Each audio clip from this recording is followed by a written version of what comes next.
Mandalorian Season 2 came out yesterday. And we just watched it last night.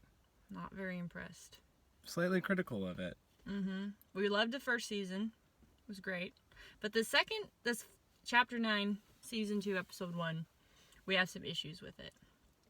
Episode 9, Season No, it's called 2. Chapter 9. Oh, Chapter 9. Chapter 9, which is a stupid name. Anyways. So, first problem, the dialogue was the worst. It was cheesy. Felt like it was written by a high schooler. Noticeably cheesy. Yeah. Like, when he goes to the garage place with the droids, like, it felt very cartoony. Which, like, I don't mind things being, like, fun, but, like, it has to at least be, like, better dialogue than a... Also, I feel like it wasn't very clear why he was going to Tatooine.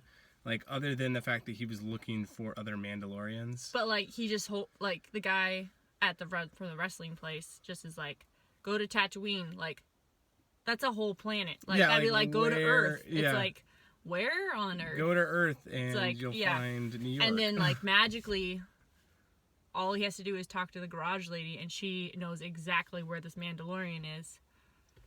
Why didn't she never mention that before? Also, like, why does she know exactly where it is? And this, like, old town that's, like, on the map, but it's not on the map. It's on, like, an old map. But it's obviously not actually hidden. Like, no one in there is trying to hide the town. And as if, like, he knows that planet well enough to just be like, oh, yeah, I know exactly where that is on the map. Yeah. So, yeah. And maybe he's got GPS. I don't know. Yeah. And, like, I like that it's reminiscent of a Western, but it was literally, like, they even had, like, the spur sound effects, but no one was wearing spurs. It was I was like, which is, like, fun, but, like, why? It didn't make sense. I felt like it was like, if you had any doubt that the Mandalorian was in fact a Western, like, no, get your doubts out. Which, like, I like Westerns, which is, like, I mean, most people don't, but, like, I've just felt like he goes into town on his scooter like a horse, and then goes to the bar. Like, hey, stranger. Like, it's like... I know. It's just a very cheesy dialogue. Yeah. And then, like, the whole sand dragon thing was cool. It seemed like just a desperate attempt to rip off Warner Brothers with their new Dune movie. Because that had never been mentioned before. I guess there was one shot of it in, like, one of the older movies. Apparently there was, like, maybe a video game or something. But it just seemed like trying to rip off Warner Brothers. Just, like, shamelessly for their new movie that they've been making for Dune. It's, like, wasn't even... And then, like, it's predictable. It's like, oh, here's a monster. Like, obviously, he's not going to die. It's the first episode. And then they kill the monster. Well, and then they're fine. It didn't seem like... Yeah. Like, it was predictable, but at the same time, like, you were just questioning what is the relevancy of, like, this mission, like, to the cause of the Mandalorian, and just to get the armor, like, he really cares about it that much. He didn't need the armor before, like, and if he needed the armor, can't he just kill this ranger guy? Risking his life. I mean, I guess that is pretty common. Like, why does he care about this ranger? I guess that is a little bit consistent with prior episodes of him just doing blatantly dangerous things for little to no gain. Yeah, like, why is he risking his life to kill this sand dragon for a town of people he doesn't care about, that don't care about him, aren't helping him accomplish his goal? And then, like yes, it's cool to, like, help the town, but, like, it didn't like change. It wasn't a character development. It was just him. I was also a little nitpicky, which is fine if it makes sense, but it didn't make sense. I was also being a little nitpicky for one specific scene when they're on the speeders, and they're going out, going, like, super fast. They're probably going, like, 80 miles an hour, and they're having a dialogue. Like, they're having a they're talking in, like, normally. In, like, you know, face-to-face type of like, room volume dialogue, and it's as if, like, they can hear each other. They're not going yelling. 80 miles an hour on essentially bikes. Like, motorcycles. Like, it's like you're not going to be able to hear each other. Like, have you ever opened a window going 80 miles an hour in your car and try to, like, have a conversation with somebody?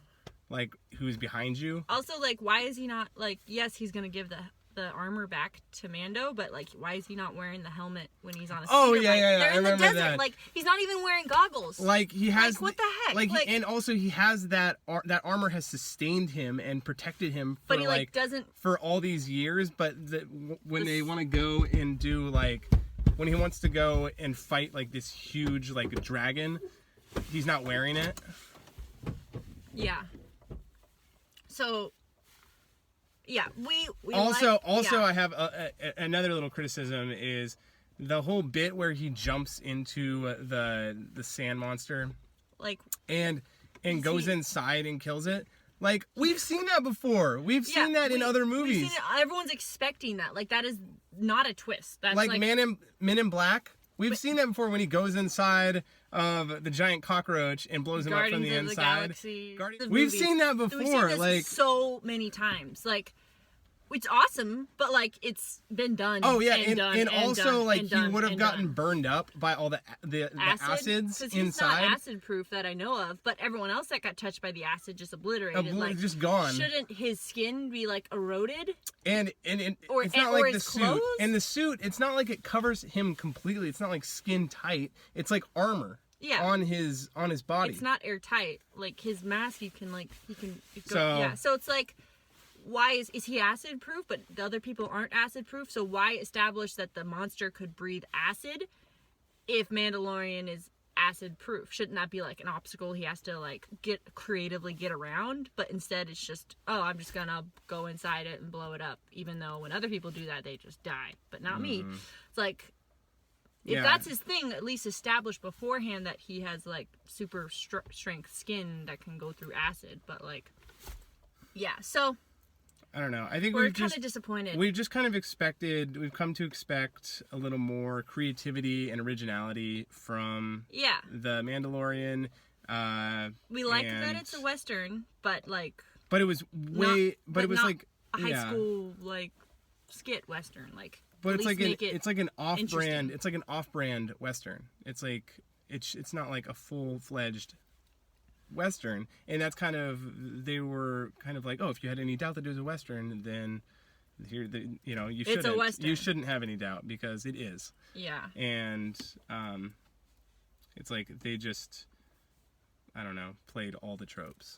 Yeah, but not like creatively, just not played creatively. Them. Yeah. So hopefully episode 2 of season 2 is gonna be a little bit better, but maybe we're way off. With our criticism, I don't necessarily think we are. We didn't have like out of unreasonable expectations by any means. We just were like, this is a pretty good show. This will probably be a pretty good episode. But it was just like, it kind of just feels like they maybe took a step back from the first season in this first episode of the second season.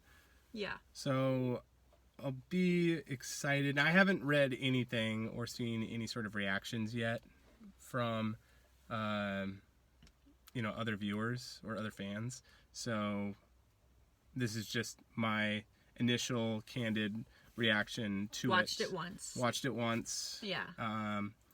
Maybe I'm completely unjustified in everything that I have to say. I don't think so, but that's how I feel to this point, and it might change, but hopefully let this be just like a baseline. Yeah. Come on, Jon Favreau. You can do better. We believe in you. Yeah.